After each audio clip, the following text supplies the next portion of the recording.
Shalom. Kali ini kita akan merenungkan bagaimana kita mengisi hari-hari di, di hidup ini.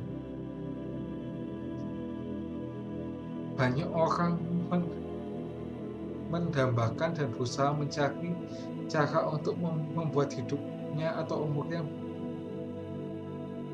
jadi panjang. Misal makan makanan yang sehat atau minum vitamin-vitamin itu. Juga kadang itu pakai skincare yang bisa memperpanjang masa kulit kita supaya nggak keriput. Terus kita selalu banyak dengar supaya umur yang panjang, nggak boleh stres, nggak boleh mikir aneh-aneh, kok seneng. Bahkan orang yang bakal dihukum mati itu juga cari celah supaya umurnya bisa lebih panjang. Di Mazmur 89 ayat 48 sampai 49 itu berkata, "Ingatlah apa umur hidup itu, betapa sia-sia kau ciptakan semua anak manusia. Siapakah orang yang hidup dan yang tidak mengalami kematian, yang dapat meluputkan nyawanya dari kuasa dunia orang mati?" Di Yakobus ayat 14 juga berkata, "Apalah arti hidupmu? Hidupmu itu sama seperti uap yang sebentar saja kelihatan lalu lenyap." Lalu bagaimana kita mengisi hari-hari hidup ini yang sebentar supaya tidak menjadi sia-sia? Di 2 Korintus 6 ayat 1 berkata, "Sebagai teman-teman sekerja, kami menasihatkan kamu supaya kamu jangan membuat menjadi sia-sia kasih karunia Allah yang telah kamu terima."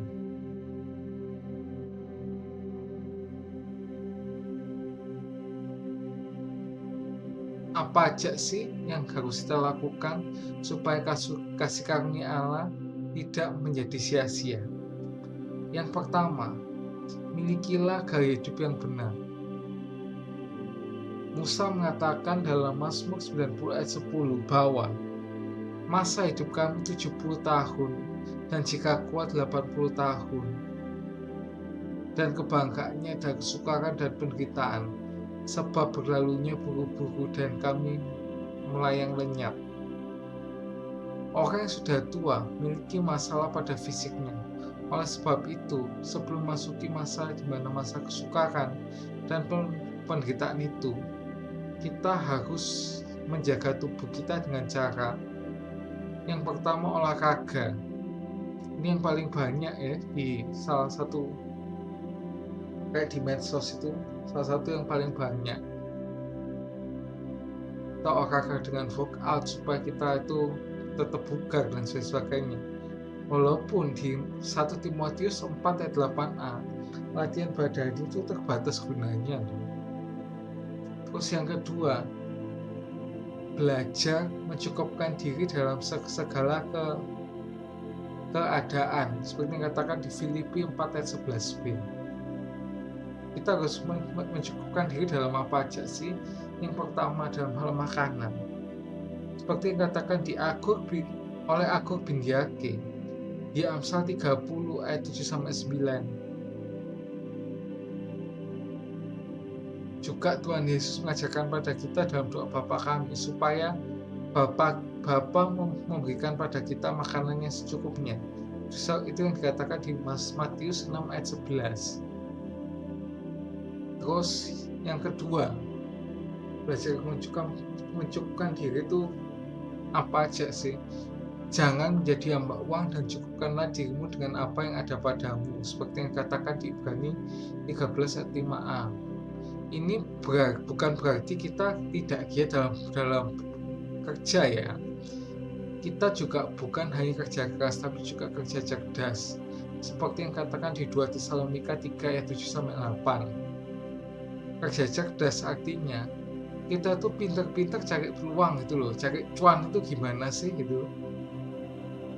Memang dalam hidup ini kita diminta untuk kerja keras, tapi bukan berarti melupakan waktu. Sampai-sampai waktu istirahat dilupakan. Ingat, Tuhan juga bisa memberkati orang yang dikasih waktu tidur. Seperti dikatakan di Mazmur 127 ayat 2. Sia-sialah kamu bangun pagi dan duduk sampai malam, dan makan roti yang diperoleh dengan susah payah, sebab ia memberikannya kepada yang cintainya pada waktu tidur. Tapi bukan berarti malas juga ya. Kita juga harus kerja cerdas dan juga kita tahu kapan kita kerja, kapan kita istirahat. Terus kita harus menjaga tubuh dengan apalagi ini yang terakhir, jangan cuma mencemari tubuh ini.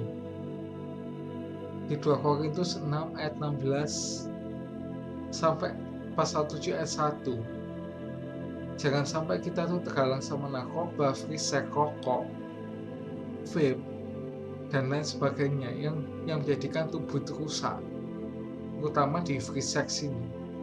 Ini bisa membuat jadi najis juga. Najis itu apa sih? Hal yang kotor yang menjadi sebab terhalangnya seseorang pada Allah. Juga menjadi cemar. Cemar itu apa? Kotor, ternoda, keji, atau cabul, atau mesum, buruk, atau tercela.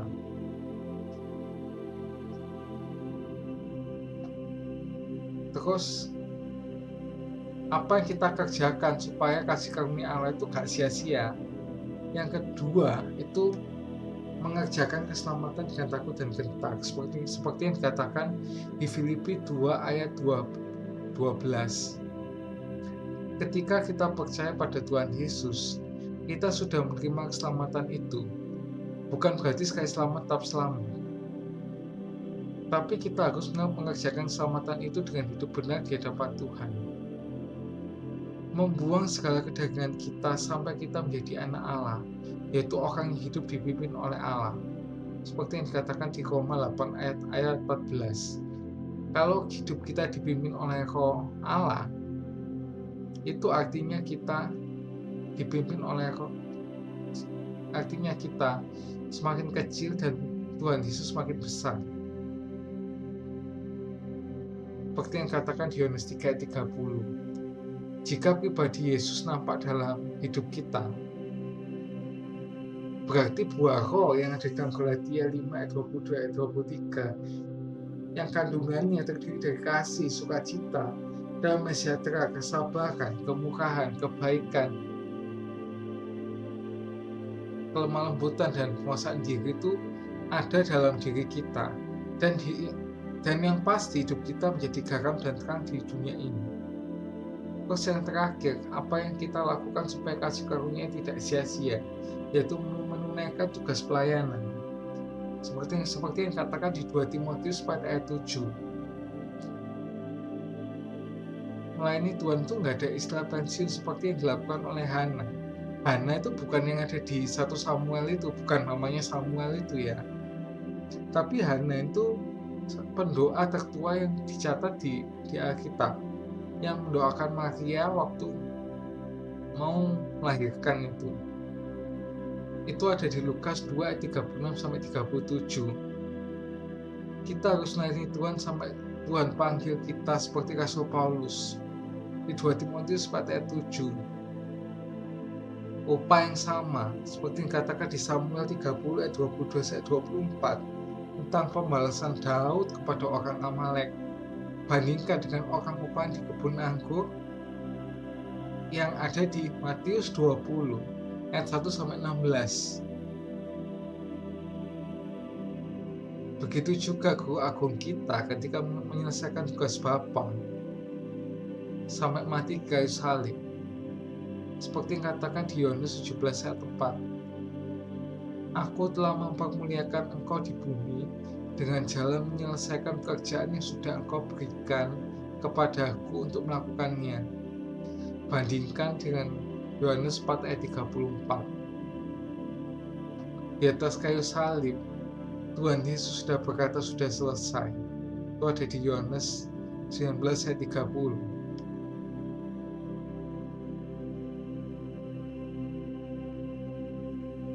Berbahagialah setiap orang yang membaca dan mendengar firman Tuhan, menyimpan dalam hatinya dan merenungkannya dan melakukannya dalam hidupnya. Ia sama seperti orang bijaksana yang mendirikan rumahnya di atas batu. Amin.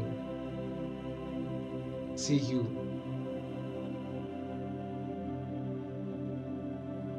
Jangan lupa like, subscribe, dan share jika kalian terberkati dengan konten ini.